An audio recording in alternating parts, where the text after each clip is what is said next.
Que a poderosa graça de Cristo venha nos sustentar nesta noite, para a glória dele. E eu gostaria que os irmãos já abrissem as suas Bíblias lá na carta de Paulo à igreja de Éfeso. Faremos a exposição do capítulo 2, versículo 11 até o versículo 22. Carta de Paulo à igreja de Éfeso, capítulo 2, versículo 11 até o versículo 22.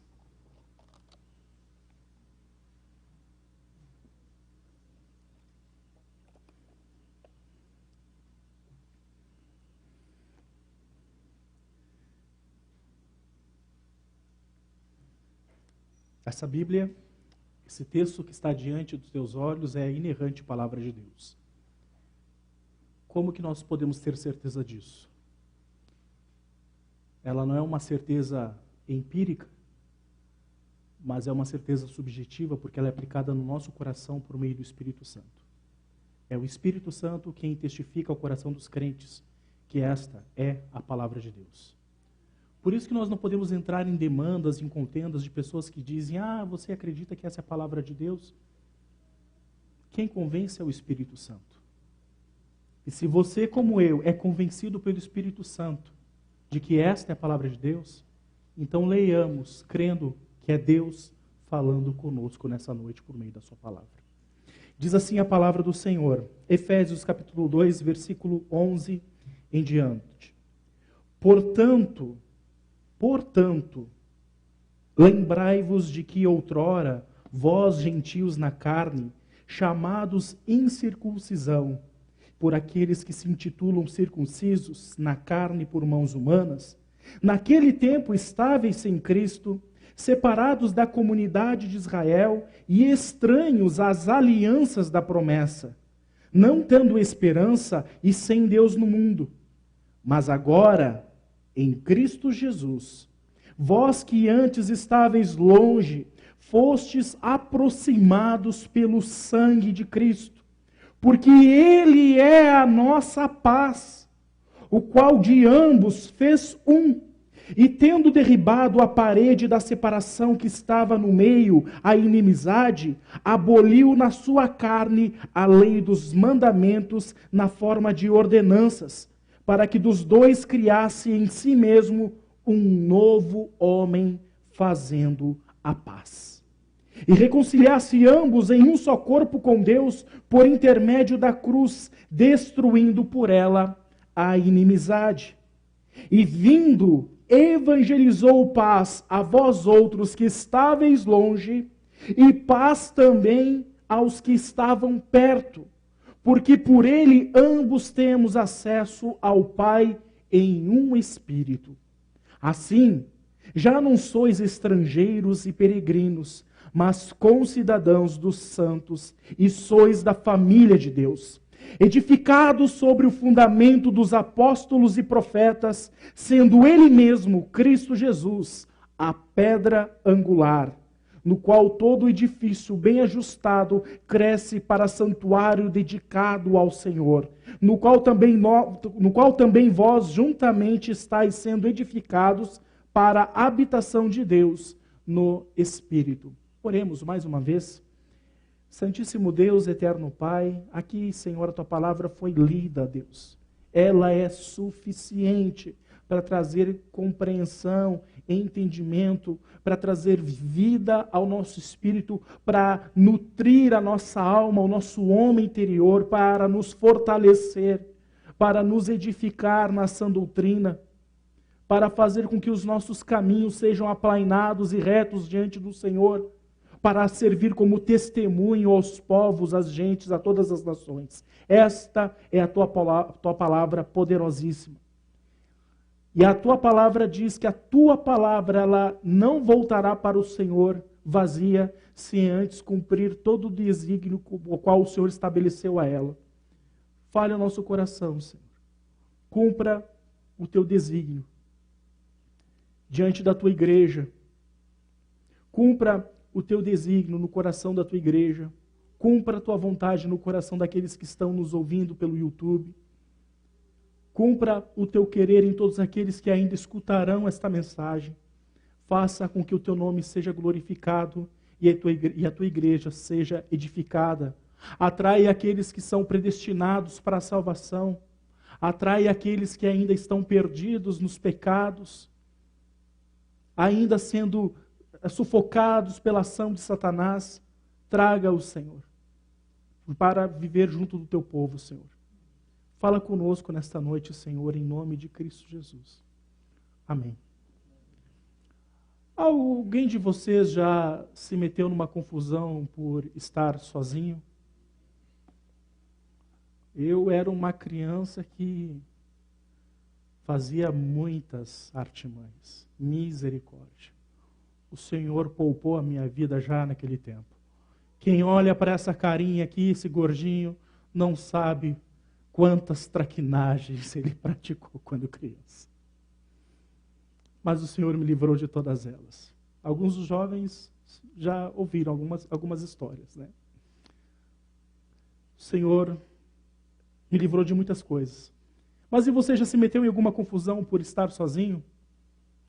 Nos anos 90 foi feito um filme que se tornou assim muito conhecido. O filme é Esqueceram de Mim, onde uma criança foi esquecida pelos seus pais nas férias, os pais saíram para viajar e a criança foi esquecida na sua casa.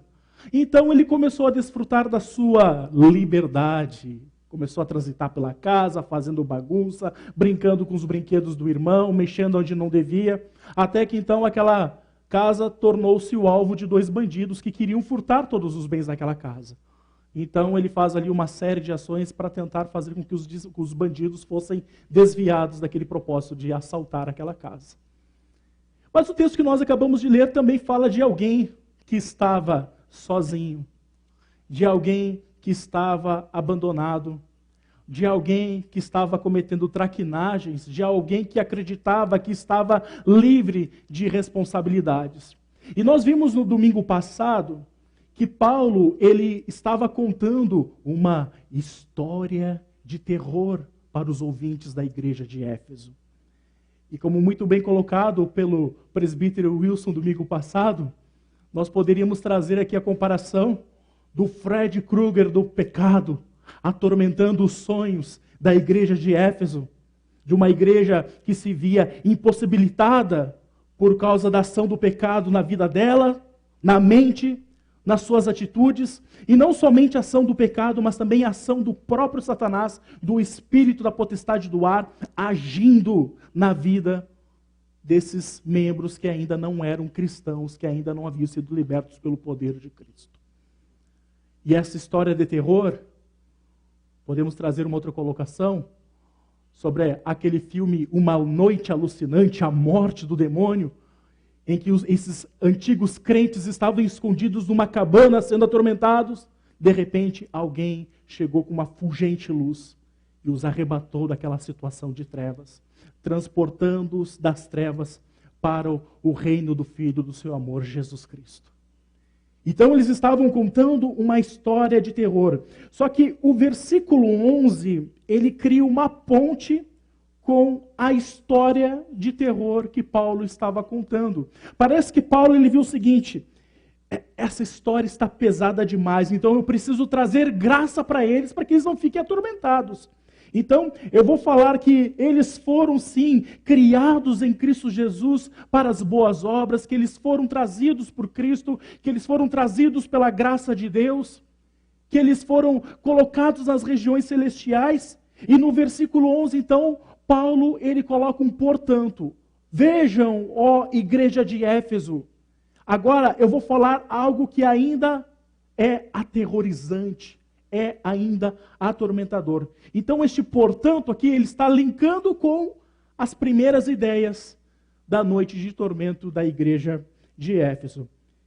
E o tema da mensagem nessa noite é: nós não somos mais inimigos.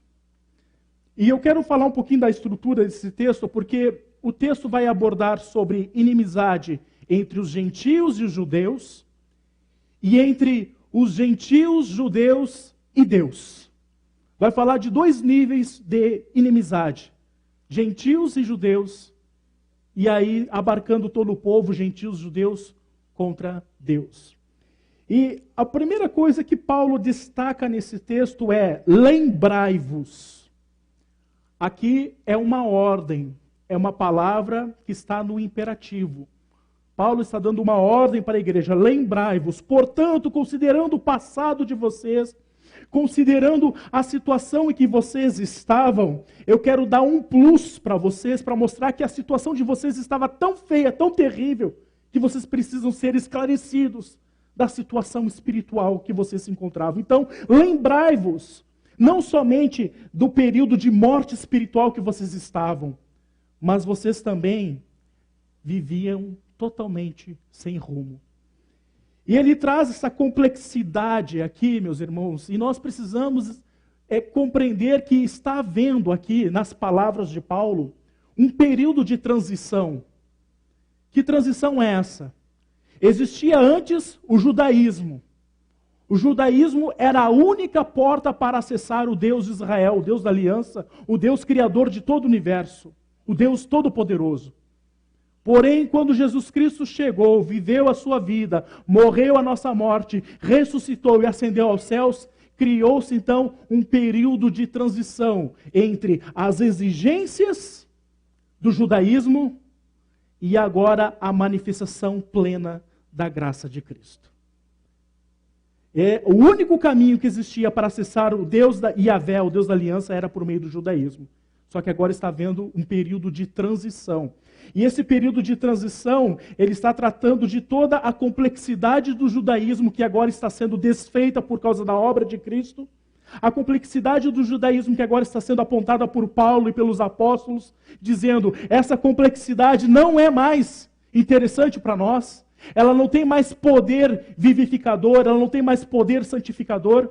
Então eles estão saindo desse período da carga complexa das cerimônias do judaísmo para um período muito mais simples, que só faria com que os eleitos do Senhor dependessem somente do crer no Senhor Jesus.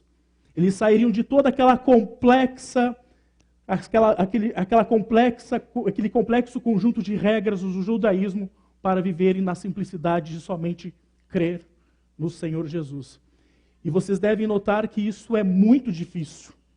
Você deve notar que quando você não era crente, você que se converteu com um pouquinho mais de idade, assim como eu, você deve se lembrar o quanto foi difícil para você abandonar os antigos hábitos e importar novos hábitos. Abandonar as antigas práticas e viver agora práticas cristãs. Foi difícil? Foi muito difícil. Imagine agora para um judeu, alguém nascido no judaísmo, vivendo toda aquela carga complexa de regras, de cerimônias, de festas, de alimentação, de regras dietéticas, de regras alimentares, de vestimentas. Eles não poderiam ter comunhão com qualquer pessoa, eles não poderiam comer qualquer coisa, tinham festas designadas, dias estabelecidos que eles deveriam, por lei, celebrar e festejar para a glória de Deus. Imagine eles saírem de todas essas regras e irem para algo mais simples. Imagine eles pararem de frequentar o templo e agora frequentarem uma casa para tomarem a ceia. Imagine eles abandonarem sinagogas e todo o complexo ensino judaico para entrar na casa do irmão e ouvir a exposição da palavra no Antigo Testamento.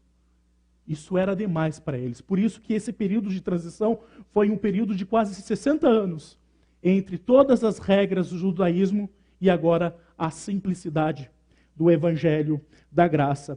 E vejam que o que Paulo está falando nesse período de complexidade para a igreja de Éfeso é que eles estavam totalmente sem rumo. Ele diz: lembrai-vos de que outrora vós gentios na carne, chamados incircuncisão por aqueles que se intitulam circuncisos. Paulo está falando que a igreja de Éfeso, que os gentios, eles não tinham a marca de Deus na sua própria carne. Todo o povo de Israel, os homens, eles recebiam uma marca no corpo. Eles eram circuncidados. A pele do prepúcio era cortada fora, e aquilo ali era um sinal do pacto, da aliança do Deus Yahvé com o povo de Deus. Então todo judeu ele tinha a marca do pacto no seu próprio corpo.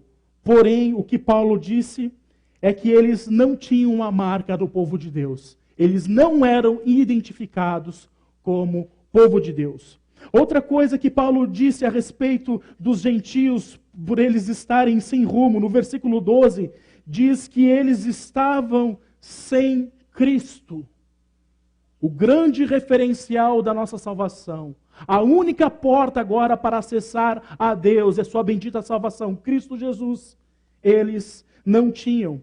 Uma outra palavra que Paulo utiliza para mostrar a falta de rumo entre os gentios é que eles não possuíam cidadania, eles estavam separados. Naquele tempo estavam sem Cristo, separados da comunidade de Israel. Eles não eram reconhecidos como povo de Deus ou como nação do Senhor. Um outro termo, eles estavam também sem a proteção divina e sem amigos. Vocês eram estranhos às alianças da promessa. E nós, presbiterianos, nós somos aliancistas. Nós cremos que Deus fez um pacto com o seu povo. E o que Paulo está falando aqui, quando ele utiliza a palavra alianças da promessa, alianças no plural, ele está dizendo das várias vezes em que Deus apresentou no Antigo e no Novo Testamento o termo de que ele tinha uma promessa para o seu povo. E qual era essa promessa? A promessa de que ele seria o Deus do seu povo. E eu serei o seu Deus. Acompanhe comigo o texto de Êxodo, capítulo 20, que o próprio Deus ele se apresenta assim quando ele vai trazer a pronunciação da sua lei. Êxodo, capítulo 20, versículo 2.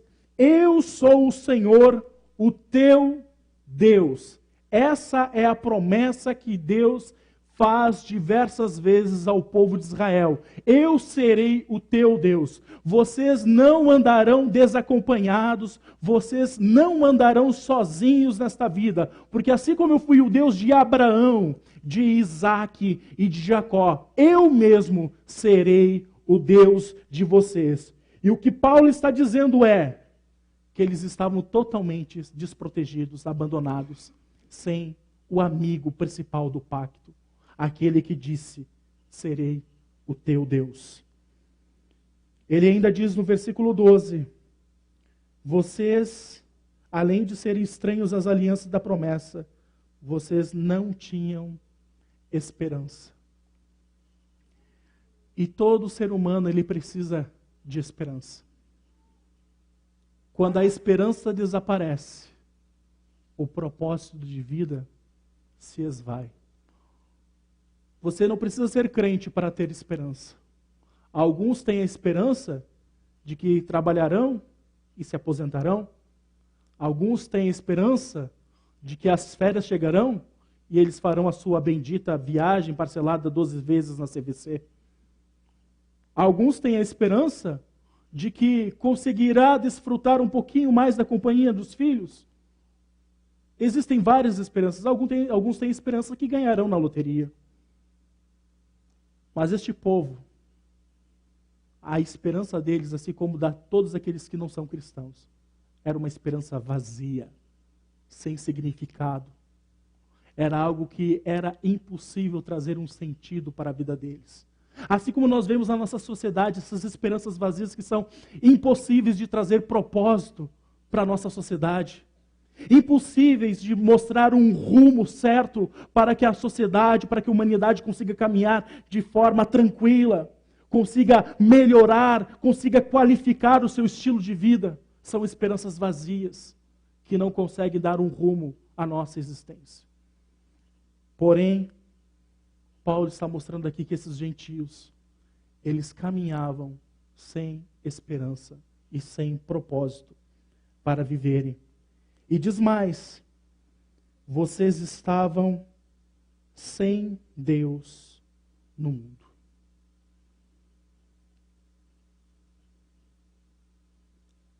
Os pais de vocês abandonaram vocês. E vocês estavam batendo cabeça pelo mundo afora. Imagine o seguinte, uma grande planície, um grande monte, vamos imaginar que aquele monte seja o Monte Sinai, o monte está fumegando, Deus está falando com um povo que está na volta do monte, e quem seria nós nessa cena? Nós seríamos aqueles que nem sequer ouviríamos os trovões do monte, estaríamos distantes daquele povo, e nem sequer conseguiríamos acessar aquele povo, porque aquele povo estava cercado por grandes muros. Este era o povo gentio.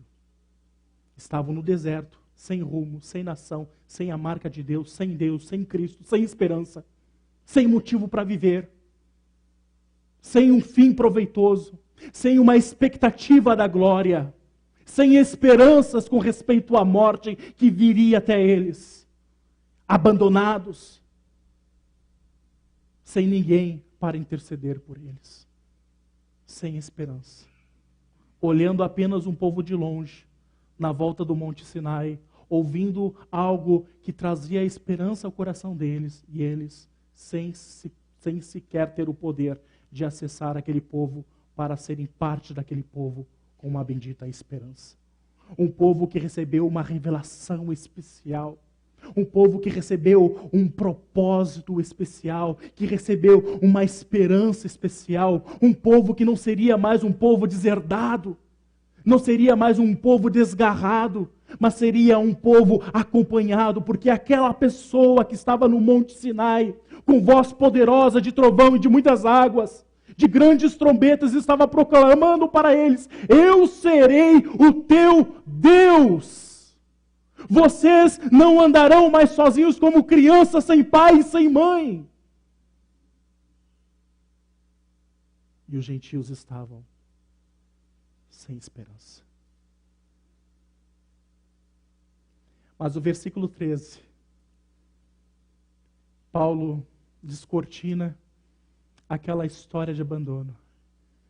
E ele diz, mas, ou seja, aqui uma preposição adversativa, mas, mudando a situação, dando um giro, uns 180 graus naquela história de terror, naquela história de apreensão, de abandono. Mas agora, em Cristo Jesus, vós que antes estáveis longe, afastado do povo que ouviu todas essas benditas esperanças, fostes aproximados pelo sangue de Cristo. Vocês não estão mais sozinhos e abandonados. Vocês não estão mais como ovelhas desgarradas. Vocês não estão mais batendo cabeça no deserto, sem rumo, sem propósito. Porque agora o sangue de Cristo aproximou vocês do povo de Deus. E aqui eu quero fazer uma pergunta para aqueles que ainda não se renderam a Cristo. Por que que você ainda está sozinho? Por que que você ainda está batendo cabeça neste mundo? Por que que você ainda vive vazio, sem esperança, sem um motivo para viver? Sem uma proposta gloriosa de vida eterna após a morte? Por que que você continua deixando Cristo de lado e vivendo a tua vidinha que em breve terá um fim, e esse fim não será proveitoso para você? O Deus da esperança, o Deus que rompe a inimizade, é o Deus que proclama do Monte Sinai: eu serei o teu Deus. Por meio de Cristo, essas palavras podem começar a fazer sentido na tua vida. Então corra para a cruz. Ele prometeu, o próprio Deus, que seria o nosso Deus, o nosso amparo, que nós não seríamos mais estranhos às alianças da promessa, que nós teríamos uma cidadania e seríamos separados para viver para a glória dele. A segunda verdade que esse texto nos mostra se encontra no versículo 14 em diante. Nós estávamos sem rumo, nós aqui somos prefigurados pela igreja de Éfeso, estávamos sem rumo. Mas Cristo nos fez sermos aceitos como partes, membros, integrantes da sua família. E no versículo 14, Paulo ele utiliza a seguinte expressão: porque ele é a nossa paz. E essa palavra, a palavra Irene, a paz, que remete à palavra Shalom no Antigo Testamento, ela é muito séria, porque ela diz que tudo aquilo que Deus criou vai convergir para o auxílio do povo de Deus, vai funcionar para que o povo de Deus seja abençoado pelo próprio Deus. Todas as coisas do universo convergindo para o auxílio do povo de Deus. E uma outra palavra muito interessante é quando Paulo disse: ele é a nossa paz. Então quando o crente fala assim, ó, nossa, não é Nossa Senhora não, é nossa paz ou nossa Santíssima Trindade. Ele é a nossa paz. Paulo está dizendo o seguinte: olha, o povo gentil, igreja de Éfeso, eu quero dizer uma coisa para vocês. Eu sou judeu. O meu povo, a minha família, a minha linhagem, recebeu os oráculos de Deus, ouviu a voz de Deus. Nós estávamos próximos ao Monte Sinai, nós ouvimos a voz de Deus, ouvimos os 10 mandamentos. Nós somos conhecidos como o povo da aliança, o povo de Deus, um reino de sacerdotes. Porém, Cristo, Ele não é só a minha paz. Agora, Ele também é a vossa paz. Em Cristo, nós não somos mais o povo judeu distante do povo gentio. Em Cristo, nós somos agora uma única família. E nós precisamos ainda considerar como era difícil para um judeu dizer que um gentio agora fazia parte da sua família. Como eu disse, a grande carga de leis cerimoniais eram terríveis. Um judeu, se ele entrasse na casa de um gentio, de um grego, de um heleno, ele era considerado impuro cerimonialmente. As leis dietéticas, as leis alimentares, serviam para que o povo de Deus não tivesse comunhão com o povo judeu. Por exemplo, Deus proibiu comer carne de porco. Para nós, bacon é uma delícia. Bacon é vida, é maravilhoso. Ouvir aquele barulhinho do bacon estalando na frigideira é uma bênção.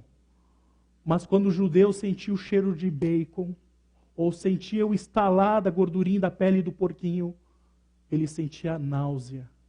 Porque aquilo, e sente até hoje, porque aquilo é a carne de um animal imundo. Imundo é algo que provoca ânsia, provoca náuseas. Então, se ele visse um samaritano, um filisteu, preparando um banquete, e o filisteu chegasse para o judeu e dissesse: ó, judeu, vamos jantar lá na minha casa. O judeu sentia o cheirinho do que ele estava preparando, o churrasquinho de leitãozinho, sabe aquele leitãozinho lá, 4 meses, 2 dentinhos, sendo assado lá na fogueirinha pelo filisteu? O filisteu lá babando, salivando: ai, vou comer um leitãozinho assado. O judeu já olhava aquilo e sentia nojo. Não posso, é animal imundo, não suporto. Então, várias das leis cerimoniais, elas tinham como objetivo de proteger o povo israelita para que ele não se contaminasse com os maus desígnios, os maus pensamentos dos povos que estavam à sua volta. Então era uma lei protetiva. E toda essa lei protetiva, ela não tinha somente o propósito de proteger cerimonialmente os israelitas. Elas tinham um propósito didático de mostrar a terrível e infinita santidade de Deus. Eles precisavam guardar os dias de festa, eles precisavam se assegurar dos alimentos puros para que poderiam comer, eles precisavam fazer jejuns, eles precisavam fazer ofertas e eles precisavam ser circuncidados. Uma série de regras cerimoniais eles precisavam executar para que aquilo trouxesse a testificação no coração deles de que Deus é um ser santíssimo. e que é praticamente impossível entrar na sua presença. E por isso que esse momento de transição entre o Antigo Testamento e o Novo é importante. Era muito difícil para os judeus perceberem que eles poderiam largar de todas aquelas práticas, porque tudo aquilo já havia se confirmado em Cristo. Todas as leis cerimoniais eram sombra que prefiguraria e apontaria para Cristo e para o seu ministério. Vejam, por exemplo, em Atos, capítulo 15, versículo 1, quando Paulo e Barnabé foram pregar o evangelho aos gentios. Veja o que aconteceu lá. Eles pregando o evangelho, e no capítulo 15, versículo 1, alguns indivíduos que desceram da Judéia ensinavam aos irmãos, os recém-convertidos, se não vos circuncidardes segundo o costume de Moisés, não podeis ser salvos. Gente, eles estavam pregando que a salvação era por meio da graça em Cristo Jesus. E agora aqueles pseudo-cristãos estavam ensinando que eles deveriam ser circuncidados para serem salvos. Não é à toa que em várias cartas, Filipenses, Gálatas, Romanos, Paulo, ele vai tentando desmistificar essa necessidade de cumprir a lei cerimonial, porque toda ela foi cumprida em Cristo, na sua morte, na crucificação. E é por isso que depois o próprio texto vai mostrando essa derrubada de toda a lei cerimonial. Versículo 14, porque ele é a nossa paz, o qual de ambos fez um, e tendo derribado a parede da separação que estava no meio, a inimizade, aboliu na sua carne a lei dos mandamentos na forma de ordenanças, lei cerimonial, para que dos dois, gentios e judeus, criasse em si mesmo um novo homem, fazendo a paz. Toda a lei cerimonial, que é lei de Deus, revelação de Deus para Moisés e para o seu povo, foi cumprida em Cristo. Os judeus olhavam para a lei cerimonial e o que eles entendiam? O que eles deveriam entender? Eles deveriam entender que Deus é um Deus santo, inacessível. Mas sabe o que eles começaram a entender? Que se eu obedecer à lei cerimonial e abandonar a lei moral dos 10 mandamentos, eu vou conseguir ser justificado por Deus. Então os judeus começaram a pesar mais nas cerimônias do que naquilo que é moral diante de Deus. Eles se mostraram que eles eram circuncidados sim na carne, mas que eles eram incircuncisos de coração, incircuncisos de ouvido e incircuncisos de lábios. Eles mostravam no corpo que eles eram povo da aliança, mas com as suas atitudes, honrando mais a cerimônia, eles eram como um gentil qualquer, alguém desabonado da graça de Deus. Então, por conta disso, Paulo precisou ensinar que toda a lei cerimonial, todo este muro de contenção foi derrubado.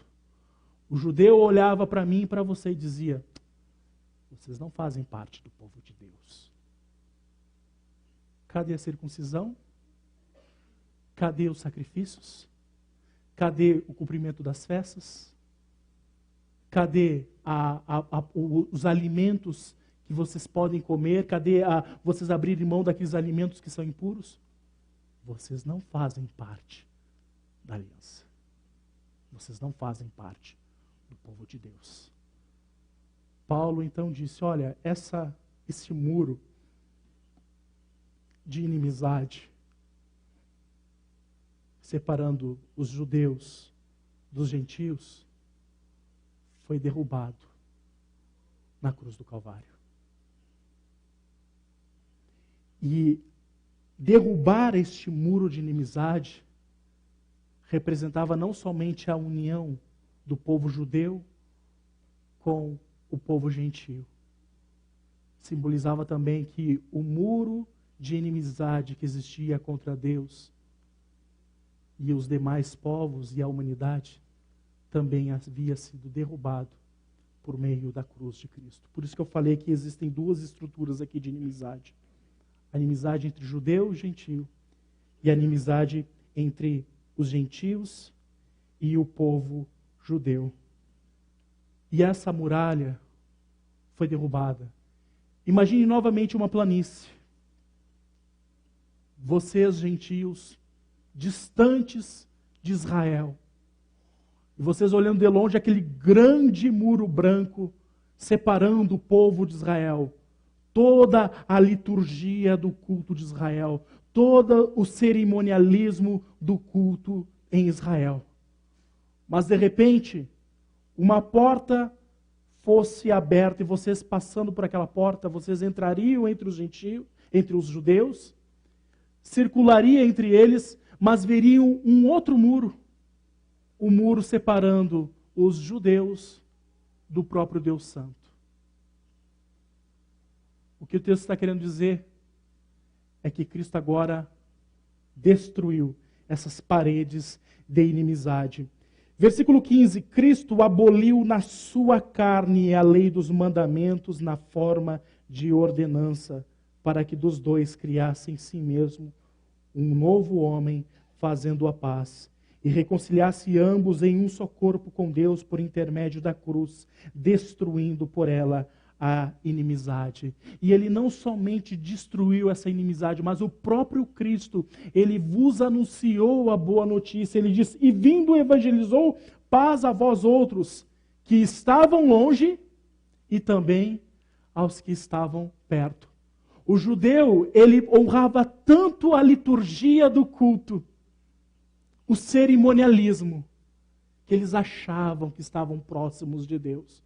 Mas o que o texto diz é que Cristo evangelizou a paz tanto para nós, gentios, quanto para os judeus, porque eles também precisavam ser apaziguados na sua relação com o Pai.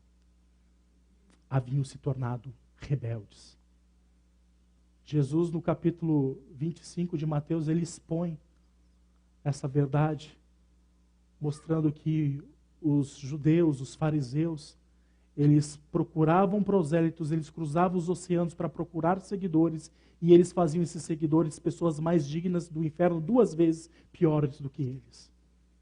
Porque toda a sua carga de cerimonialismo não conseguia fazer com que os gentios alcançados pelo judaísmo caminhassem ou fossem conduzidos para a salvação. Todos eles foram encaminhados para a perdição. E o propósito desse texto, sendo aqui um pouco antagônico à realidade dos versículos 11 e 12, é mostrar que agora nós não estamos mais sozinhos.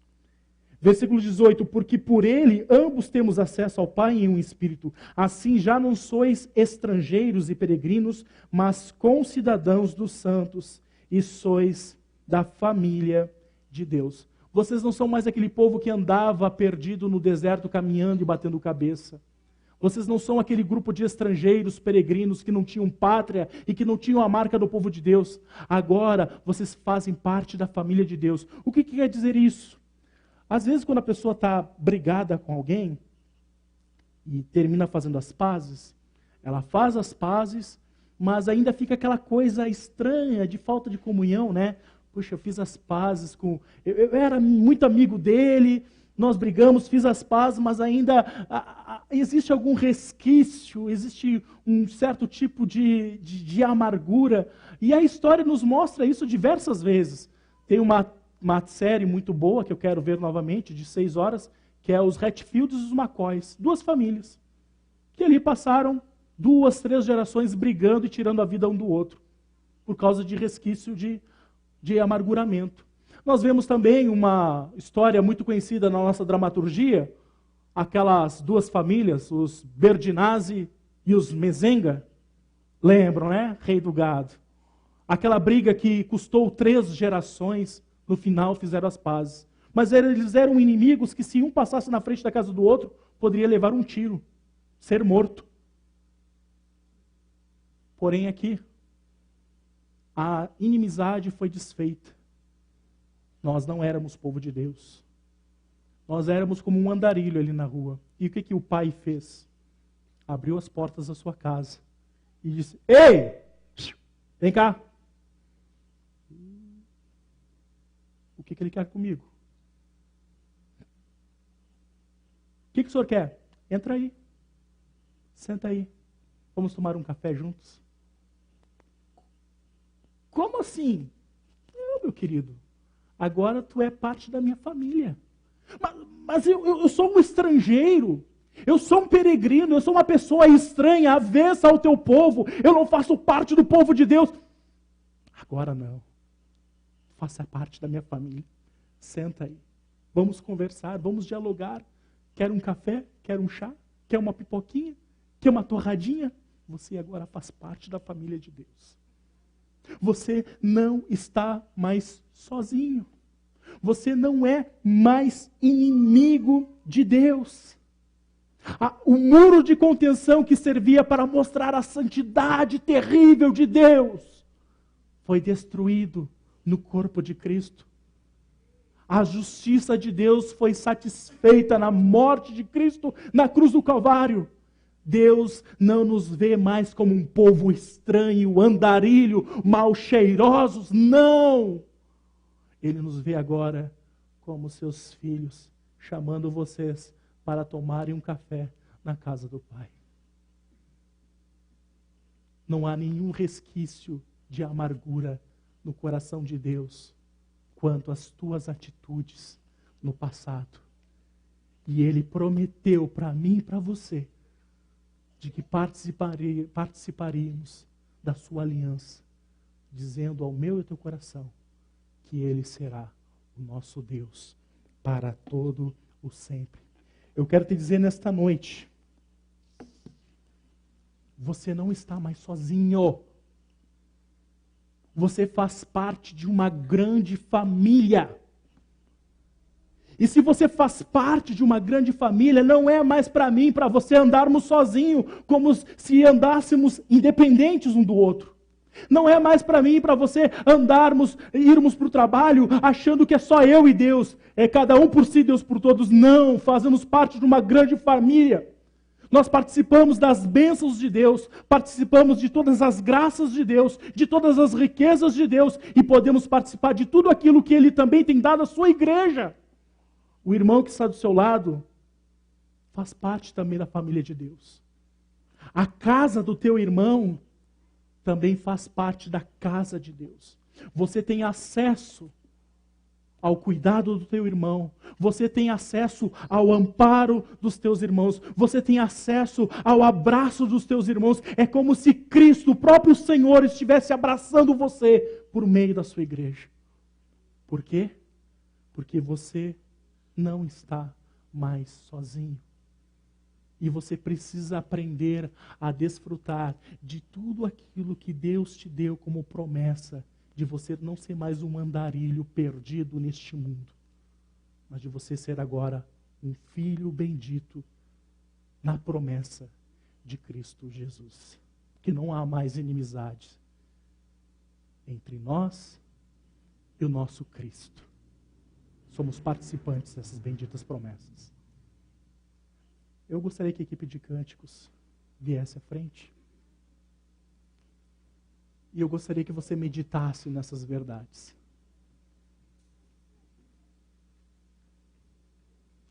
Você foi encontrado.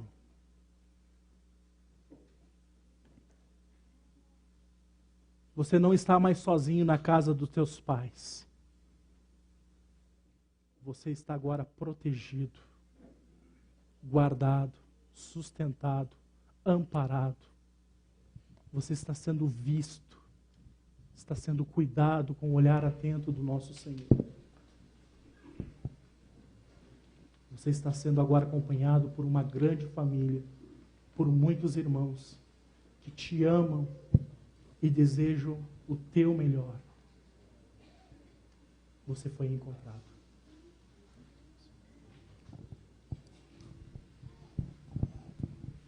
Vamos ficar de pé?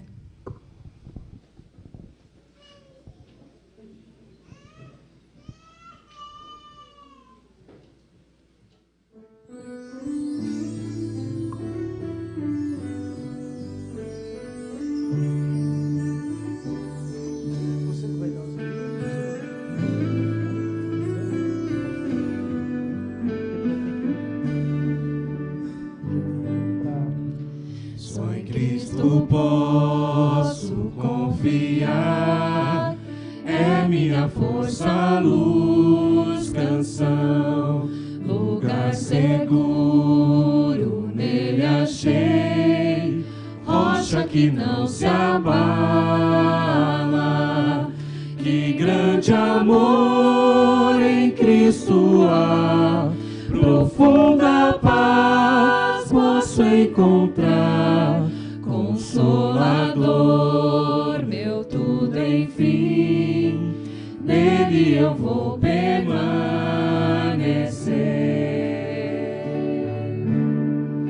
Só em Cristo o homem se tornou frágil bebê, mas pleno Deus. Que dom de amor, justiça e paz, a salvação que a todos traz. Na cruz Jesus se padeceu, divino plano obedeceu, por meu pecado a dor sentiu, por sua morte eu vivo.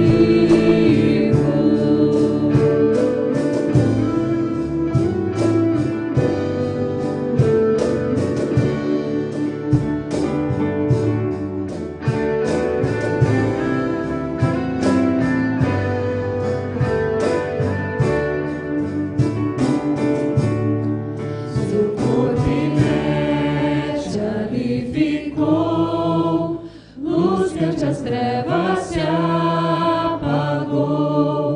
Glorioso dia então surgiu, vivo ele está, ressuscitou, vitória eterna conquistou, do meu pecado livre estou. De Deus eu sou e Ele é meu, comprou-me com sangue de Jesus. A minha fé e o meu amor estão firmados no Senhor, estão firmados no Senhor.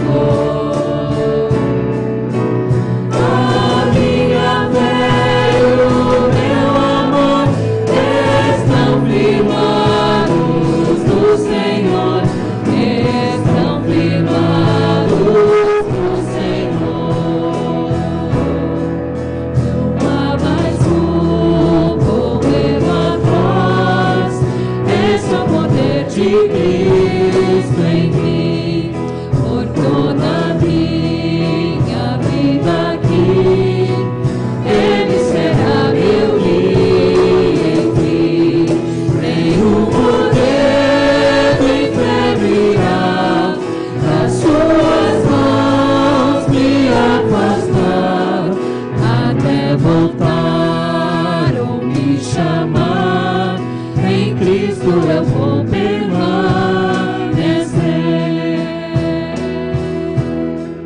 até voltar ou me chamar. Em Cristo eu vou permanecer.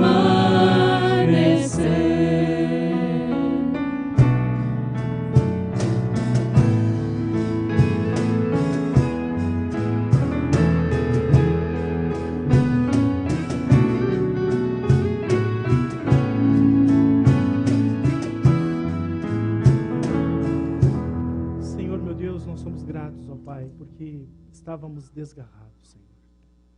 Não havia nenhuma expectativa no nosso coração, ó Pai.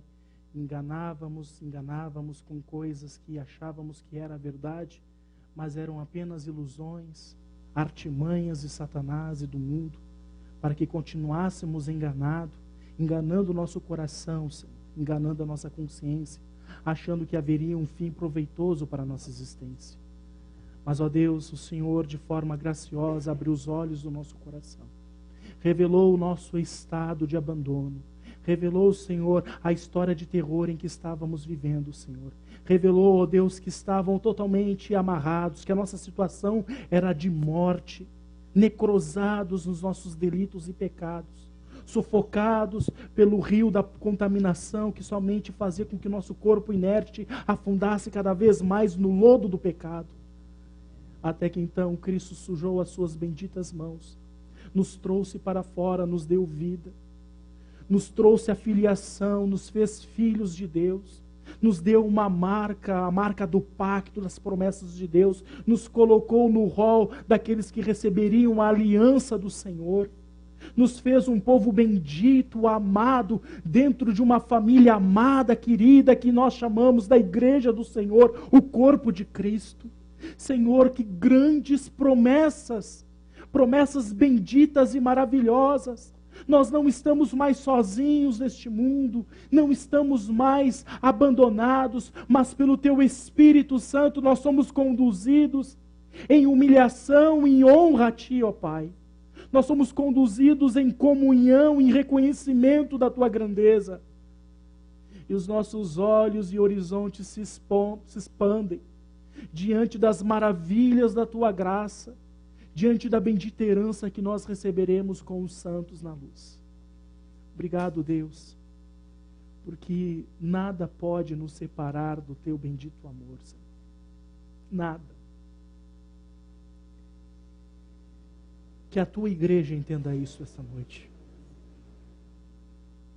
Que aqueles que ainda não renderam a sua vida a Ti, ó Pai, entendam isto nessa noite. Que entendam que estão sozinhos se não estiverem com Cristo. Que entendam que estão desamparados se não estiverem com Cristo. Que entendam que o fim deles não será proveitoso se não estiverem em Cristo. Aqueles que não Te conhecem, aprendam hoje a Te conhecer.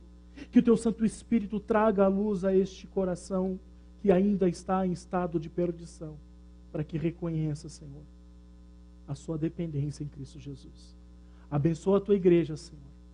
Que essa semana seja uma semana para meditarmos a respeito da nossa filiação, do muro da inimizade que foi derrubado e da nossa inclusão nas benditas e eternas promessas que o Senhor fez para o povo judeu e que agora são feitas a nós por meio de Jesus Cristo, aplicado no nosso coração pelo Espírito Santo, por meio da palavra. Fala ao nosso coração nessa semana. Sejamos edificados por Ti. Em nome de Cristo Jesus, o nosso Senhor. Amém.